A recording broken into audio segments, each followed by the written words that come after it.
A week ago, we had a guest on Rising who told us exactly what the media is clueless about whenever it comes to rural voters. And now that the votes are cast, we wanted to circle back to see how voters outside of cities fared this election. George Goehl, director of the People's Action and host of the To See Each Other podcast, joins us now to give his overview of what we know about the 2020 election results. At least it's so great to have you back, George. Thank you. Good to see you, George. Good morning.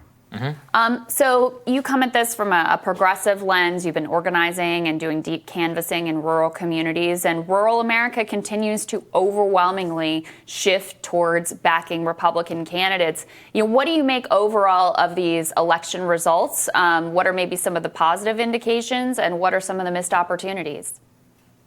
I mean, on the positive front, tens of millions of rural Americans voted for Joe Biden and Kamala Harris, and that shouldn't be written out of the story.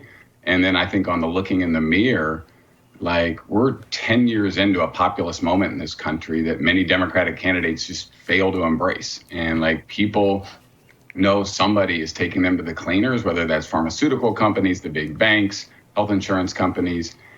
And honestly, most Democrats fail to name the villain in the story. And everybody talks about narrative these days. Well, narratives need villains and heroes. And there are villains in the story. These are true culprits of what's wrong in the country. And if you're not willing to name them, the other side's going to name them for you. And they will name immigrants, people of color, Muslims, big government. And actually, I think most of the rural voters we talk to are I don't trust somebody that's not willing to say to me, yes, somebody is responsible for this, and I'm going to go fight them for you. So I think until Democrats fix that problem, there's going to be a lot of struggles in rural communities. Yeah, it's really interesting, George. Let's assess some of the votes in particular. I mean, I think it's fascinating that you can see, Trump won Union voters, for example, in Ohio, 56-40. He won in the Rio Grande Valley with Latinos in Texas. He won Miami-Dade County Cubans. Those are all kind of the more famous ones. But just across the board, rural and white working class voters turned out at historic levels for Donald Trump.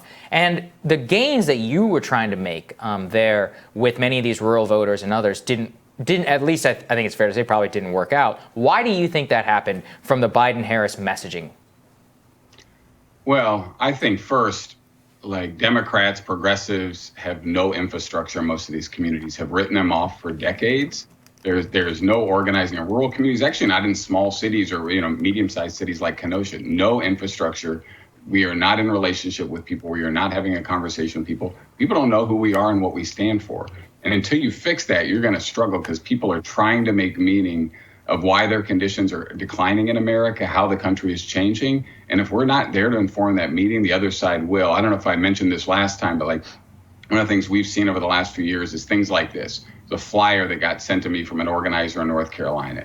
It said, "Are you struggling with addiction? It's not your fault. We can help you." A really loving, benevolent message. At the end of the flyer, it's the signatory, the White Knights of the KKK. So you've got right-wing groups, you got right-wing Republicans, you got the KKK out in these communities trying to organize. And progressives and Democrats have basically written these areas off at our own demise. And I did not hear, Vice President Biden ever mention rural in any debate. I didn't see a strong rural agenda. And I think until you fix that, people are you're not on my side, and I'm not going to go with you. To me, does it make sense that then you pick Donald Trump? No, but because of the populist moment we're in, you've got to understand where people are at, speak to their anger, speak to the fact there's a villain that needs to be held accountable, and I think things will get better. What would that messaging look like? I know one of the things that you told us that blew me away last time is that when you show up at the doors, pre-COVID, of course, 80% would name corporate takeover of government or corporate influence on government as a villain. And yet you really don't hear that messaging much coming from the Democratic Party. And in fact, those who are bold enough to make that message are sort of shunned. They're sort of pushed off to the corner oh, you can't say that. That's way too out there. That's way too radical. What is that populist messaging that's consistent with Democratic Party or progressive values that you think would land in rural communities with the understanding, look, when you've written a community off for a long time, when you kind of look down on your nose at them and treat them with contempt, it takes a long time to build that trust back. How could they begin to? Because this has massive implications, not only for the decent policy results that we get in this country, but in terms of if the Democratic Party wants to be able to have power and push an agenda effectively across the country.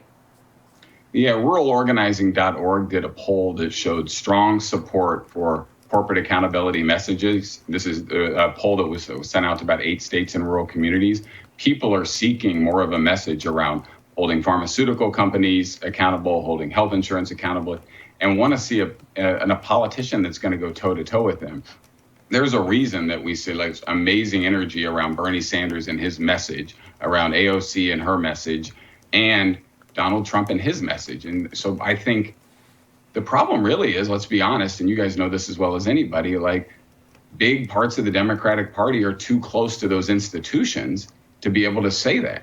I don't know if they believe it or not, but they're actually not willing to say it. Until we are actually really honest with people, folks are not going to believe us. And I just think the Democratic Party's got to reckon with the fact that like populism is here to stay until people's material conditions change. Yeah, I think that's exactly right. Well, we really appreciate your insight here, George. Thank you. Thanks, George. We'll see you again soon. Thanks for having me.